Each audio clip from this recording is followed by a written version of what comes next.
미나산 곤방와 도쿄 케이짱 데스. 여러분 안녕하세요. 저는 도쿄 케이짱입니다. 많이 기다리셨나요?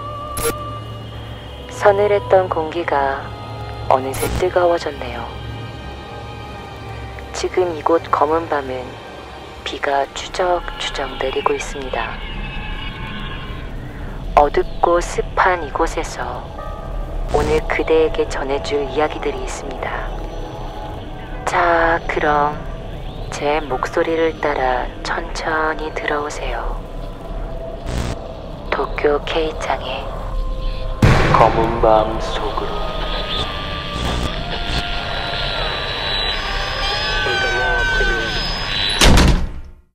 첫 번째 사연입니다. 이 사연은 심규수님께서 보내주신 사연입니다. 저는 얼마 전까지 주 야간으로 영업하는 물류센터에서 보안팀 소속으로 일을 했었어요. 물류보안팀 주 업무는 각종 검문 검색 업무와 3회 정도의 정기 순회가 있었는데요. 3회 모두 한 사람이 돌지 않고 돌아가면서 돌았고, 늘 사람이 꽉 차는 물류센터였지만 토요일 야간부터 일요일 주간까지 현장 근무자들이 쉬어서 주기적으로 사람이 없는 날이 있기도 했습니다. 일은 토요일 야간이자 저의 첫 야간 순회를 돌았던 날 일어났어요. 사람만 없었을 뿐 언제나 조용했던 사무동 순회는 잘 돌았고, 그리고 현장에 내려갔을 때 텅 빈 현장의 공기가 평소 사람이 없을 때보다는 차가웠던 것 같아요. 날씨도 추웠고 눈도 내리고 있어서 기분 탓이라니 생각하고 현장 안으로 들어가 재활용장으로 가기 직전, 재활용장에 있는 프레스 기계가 돌아가는 소리가 들려오는 거예요.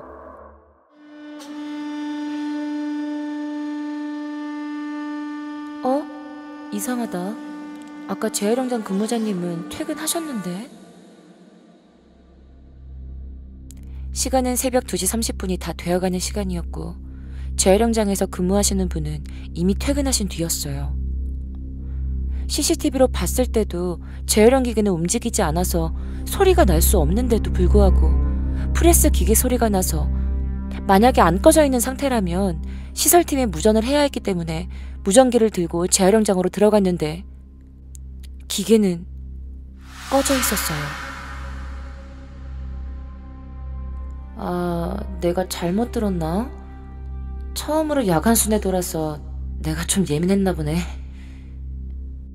라고 생각하고 재활용장을 살펴본 뒤에 다시 현장으로 나가려던 중 재활용장에 있는 거울을 얼핏 봤는데 청바지에 작업화를 신은 하반신이 보이는 거예요. 너무 놀라서 뒤를 돌아봤는데 없는 거예요. 그래서 또다시 거울을 보니 거울 속에도 작업화를 신은 하반신은 없었어요. 내가 너무 예민했나? 잘못 본 거겠지? 하고 다시 재활용장에서 현장으로 발걸음을 옮겼습니다. 그런데 재활용장에서 사람 말소리가 들려오는 거예요. 무슨 말인지는 명확하게 들려오진 않았는데, 두고 가지 마. 두고 가지 마. 두고 가지 마. 두고 가지 마. 다시 뒤를 돌아 재활용장 안을 봤는데 사람은 분명 없었어요. 확실하게 확인하기 위해서 통제실에 무전을 했는데 CCTV에서도 사람은 안 보인다고 하는 거예요. 너무 무서웠지만 일단 일이었기 때문에 실내 순회를 마친 뒤 실외 순회를 위해 밖으로 나갔어요. 물류센터는 보안이 중요한 곳이기 때문에 외부인이 못 들어오게 하기 위해서 담을 높게 쌓아뒀고, 배달 차량이나 납품 차량은 모두 게이트로 오가는데요. 게이트가 열리고 닫히는 구조이다 보니 동물이나 사람이 몰래 들어오는 경우도 종종 있어서 게이트 주위를 확인하는 것도 순회 코스 중에 하나였어요. 게이트 근처는 차도를 제외하고 사람이 걸어서 올라오기 힘든 절벽 같은 곳이 있고, 그 아래에는 논밭이 있었어요. 게이트와 게이트 주위를 모두 확인한 뒤에 이제 다시 들어가려고 무전을 하고 있을 때였어요. 논밭에서 머리를 풀어헤쳐 산발인 상태의 여자가 저를 보고 있다는 느낌이 드는 거예요. 아, 근처에 사는 여자분이 잠깐 산책할 겸 나왔나? 라고 생각하기엔 새벽이었기 때문에 이상하다 라고 생각할 수밖에 없었어요. 설령 사람이더라도 센터 외부에 있는 사람에게 여기서 뭐하냐고 묻는 것도 오지랖인 것 같아서 그냥 사람이던 귀신이던 그냥 저기 서 있기만 해달라고 빌었어요. 그리고 게이트 안으로 들어가려고 할 때였어요. 그 여자가 저를 본다는 것을 느꼈고 시선이 느껴지니 저도 무의식적으로 그 여자에게 시선이 갔어요. 분명 멀리 있고 가로등 아래여서 그 여자의 표정이 보일 수가 없는데도 불구하고 그 여자가 저를 보고 웃고 있구나. 저건 사람이 아니구나. 라는 게 느껴져서 발이 쉽게 떨어지진 않았지만 어떻게 해서든 들어가야겠다고 생각하고 발을 어렵게 떼었을 때 저 멀리서 논의 지푸라기를 밟고 빠르게 뛰어오는 소리가 들려오는 거예요.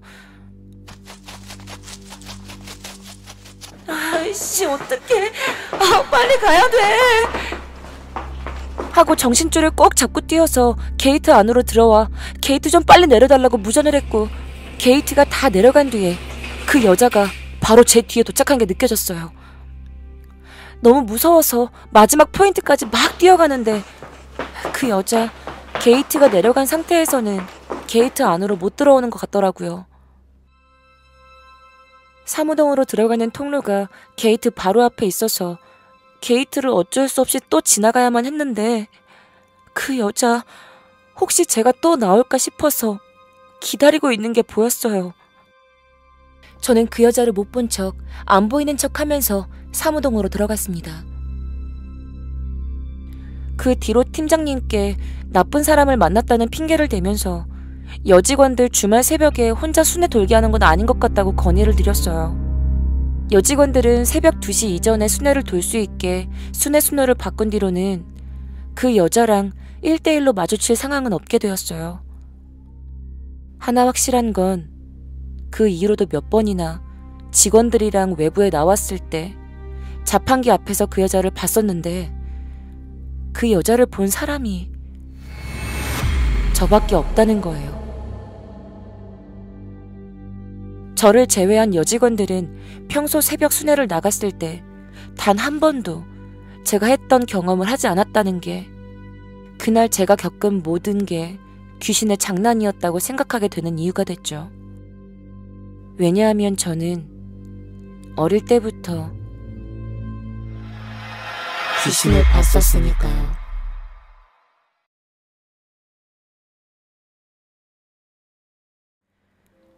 두 번째 사연입니다. 이 사연은 BRO님께서 보내주신 사연입니다. 안녕하세요, K 언니. 저는 언니 라디오를 정말 좋아하는 캐스키입니다. 이 이야기는 귀신 이야기라기보단 정말 기묘한 이야기였어요. 제가 친구들에게도 많이 들려줬었는데 다들 무서워하길래 언니에게 한번 보내봅니다.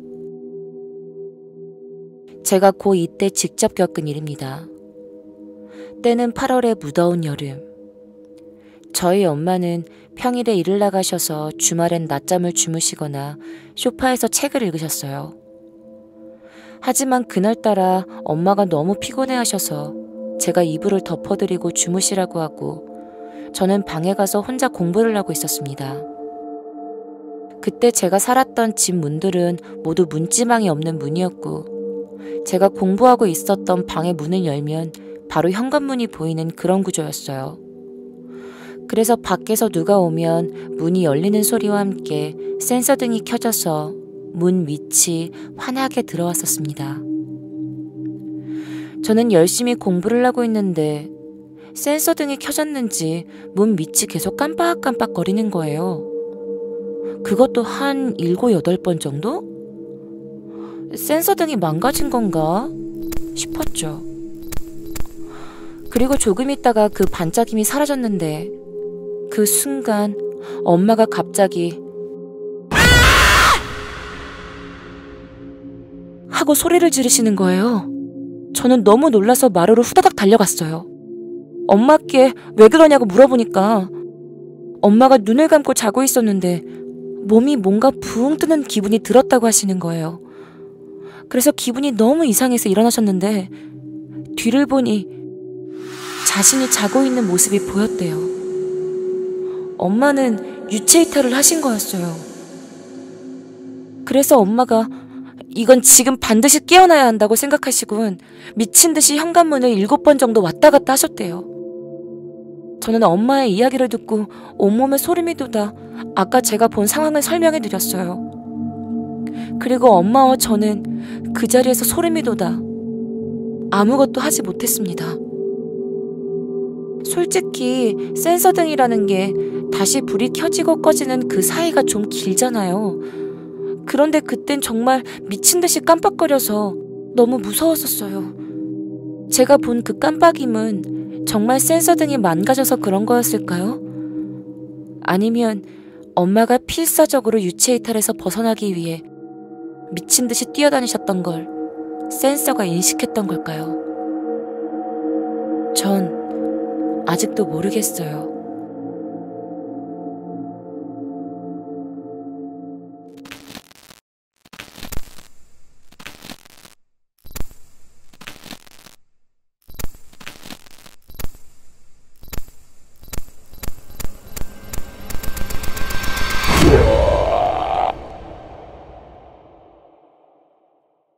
세 번째 사연입니다.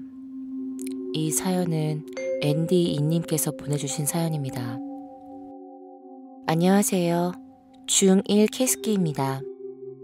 제가 초등학교 4학년 중반에 여러 악몽들을 꾸었었어요. 그중 저에게 가장 찜찜하고 무서웠던 악몽을 언니에게 들려드릴게요. 첫 꿈이 시작된 건 어느 날의 화요일이었습니다. 학교에서 수련회를 가는 날이었어요. 다들 신이 나 있었고 수련회 장소는 폐교였습니다. 저희가 잔 곳은 1층에 있는 교실이었고 남자애들은 2층에 있는 교실에서 자게 되었어요. 그렇게 새벽 3시쯤 된 것 같았어요. 전 눈이 갑자기 떠졌어요. 전 제 눈을 의심했죠. 교실은 온통 핏빛의 붉은 연기가 음침하게 깔려 있었어요. 교실 내 바닥부터 무릎 정도까지의 높이로 가득 채워져 있었죠. 너무 놀라 문을 열고 복도로 나가보니 복도도 똑같은 상황이었어요. 그런데 갑자기 오른쪽에서 스스스 하는 소리가 들리더니 너무 괴상하고 눈이 없고 입이 찢어진 상태로 피를 온통 뒤집어 쓴 희괴한 피에로가 아주 빠르게 제 쪽으로 달려오고 있었어요. 그리고 갑자기 제 손을 물었습니다. 전 간신히 교실로 들어가서 문을 잠그는 순간 꿈에서 깨어났죠. 그런데 소름 끼치는 건 제 손에 실제로 그 피에로가 문 뾰족한 이빨 자국이 나 있었습니다. 너무 놀란 전 엄마에게 달려가서 엄마 이거 봐. 나 아까 악몽 꿨는데 꿈속에서 피에로가 내 손을 물었거든? 그런데 이거 봐. 내 손에도 똑같은 상처가 났어. 그런데 그때 저희 집엔 수울이라는 강아지를 키우고 있었거든요. 엄마께서는 대수롭지 않게 에이 수울이가 밤중에 물었나 보지. 소독하고 밴드 붙이면 돼. 라고 하셨습니다. 그렇지만 언니, 수울이의 이빨 모양과 제 손에 난 상처의 자국은 정말 달랐어요. 제 손에 난 상처 자국은 분명 사람의 이빨 자국 모양이었어요. 전 그렇게 찝찝한 마음을 뒤로 한 채 또다시 잠이 들었습니다. 둘째 날, 신기하게 꿈이 이어졌어요. 그렇게 둘째 날, 셋째 날, 꿈은 계속 이어졌어요. 교실 내 바닥부터 복도까지는 붉은 연기가 자욱했고 또다시 피에로가 나타났습니다. 그러면서 매번 꿈속에서 그 삐에로에게 손을 물렸어요. 깨고 나면 삐에로에게 물렸던 곳과 똑같은 곳에 이빨 자국이 남아있었습니다. 이 이상한 꿈을 꾼 지 4일째 되던 날 밤, 역시 그날 제 꿈속에는 그 괴상한 삐에로가 나타났습니다. 그런데 그날 꿈에는 교장 선생님이 나타나셨어요. 꿈속에서 교장 선생님은 그것을 막으려고 하셨으나 다리를 심하게 물리셨어요. 그렇게 전 꿈에서 깼습니다. 교장 선생님이 나타난 뒤로 그 꿈은 2번 다시 꾸지 않았어요. 그런데 이 꿈이 가장 섬뜩했던 이유는 꿈속에서 다리를 물리셨던 교장 선생님은 며칠 뒤 수련회를 다녀오신 후 계단에서 넘어지셔서 다리 뼈와 피부가 심하게 손상되셨습니다. 지금도 그 꿈을 생각하면 섬뜩해요.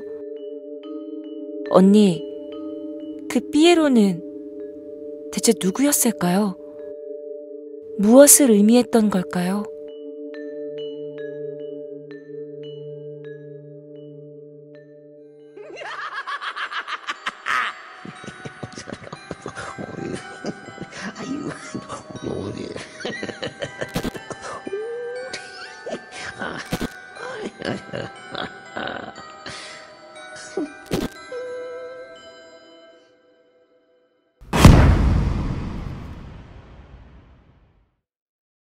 네 번째 사연입니다. 이 사연은 정현님께서 보내주신 사연입니다. K자님 안녕하세요. 저는 서울에 사는 30대 직장인입니다. 지금으로부터 8년 전, 저는 3달여간 서울의 모 호텔에 실습을 나가게 되었습니다. 지금 생각해보면 호텔이란 곳이 겉은 굉장히 화려해도 직원들의 백스테이지는 뭐라고 해야 할까요? 상당히 미로 같고 휑하고 뭔가 쎄한 곳인 건 분명합니다. 제가 실습을 나갔던 그 호텔의 백스테이지에 대한 이미지는 호텔 직원들은 굉장히 많았는데 이상하게 썰렁했던 곳으로 기억합니다. 사람들은 북적북적 거리는데 뭔가 고요하다고 설명을 해야 할지. 아무튼 그곳은 그렇게 기억되고 있고 지금도 그렇게 생각하고 있습니다. 당시 전 연회장에서 실습을 했었고 그날은 일요일 오후 12시가 조금 넘은 시각인 걸로 기억됩니다. 돌잔치가 있었고 돌잔치가 다 끝나고 선배들과 정리를 하는 중이었어요.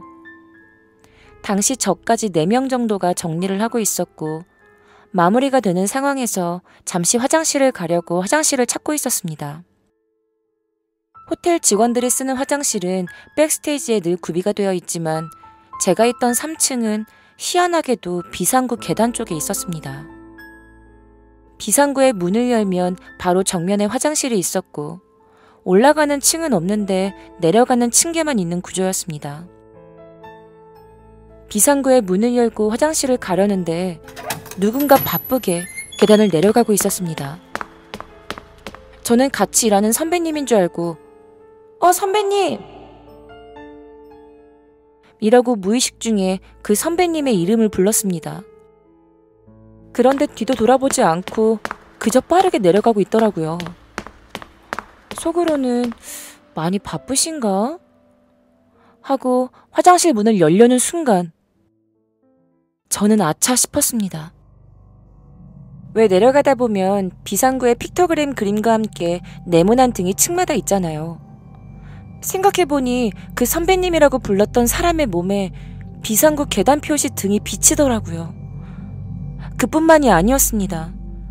호텔 특성상 여자들은 머리를 풀어헤치고 다닐 수 없죠. 항상 쪽머리를 하고 일을 해야 하는데 생각해보니 그 여자는 산발을 하고 있더라고요. 그리고 일반적으로 계단을 내려갈 때 또각또각 걸음걸이로 내려가야 정상인데 그 여자는 마치 에스컬레이터를 탄 사람 마냥 스르르 소리 없이 내려가는 거 있잖아요. 그렇게 내려갔더라고요. 그 상황을 인지한 건 정말 5초밖에 안 됐습니다. 산발, 투명했던 몸, 발이 없는 형체. 전 순식간에 땀이 흘렀고 너무 소름이 돋아 그 비상구를 뛰쳐나와 일하고 있는 선배님을 향해 뛰어갔습니다. 헛것이라고 하기엔 당시 제 정신이 너무나 맑은 상태였고 대낮이었는데도 도대체 뭘 본 거지? 하며 하루 종일 그 상황을 벗어나기 힘들었습니다. 전 그날 처음으로 제가 귀신이란 존재와 마주했다는 게 믿기지가 않았습니다. 이 이야기를 친하게 지내던 조리장님과 동기들에게 이야기를 했습니다. 그런데 그 조리장님께서 한참을 진지하게 들으시더니 천천히 입을 떼시면서 그러시더군요. 사실은 10몇 년 전에 2층에 위치한 식당 매장 여직원이 아는 사람에 의해 살해당한 사건이 있었다고요. 남자친구였는지 지인이었는지 아무튼 살해를 당해서 꽤나 떠들썩했던 사건이었고 가끔 직원들이 그 계단에서 보거나 2층 백스테이지에서 그 혼령을 목격한 적이 종종 있었다고요. 제가 있던 그 계단을 내려가면 그 식당이 나온다고 하더라고요. 그러니까 식당의 조실과 연결이 되어 있었다는 거죠. 제가 본 그 혼령이 살해당한 직원인지 명확하진 않지만 분명 이 호텔에서 살해당한 여직원이 있다는 건 진짜라고 하더라고요.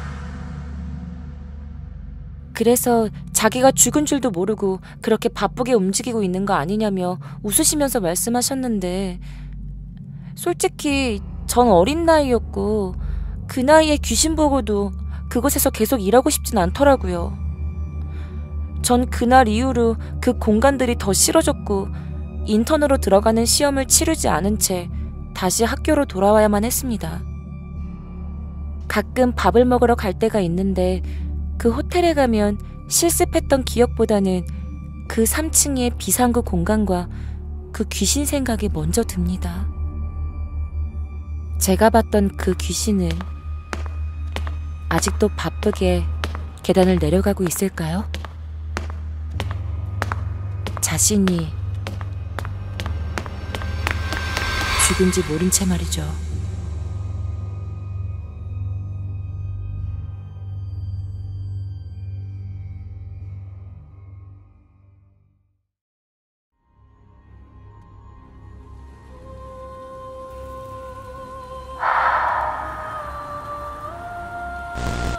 서늘한 이 검은 밤 어떠셨나요? 이곳에서 좀 편안해지셨나요? 아니라고요? 왜죠? 그런데 이를 어쩌나. 이 아이들은 당신이 꽤나 마음에 든 것 같은데. 자, 잘 들어봐요.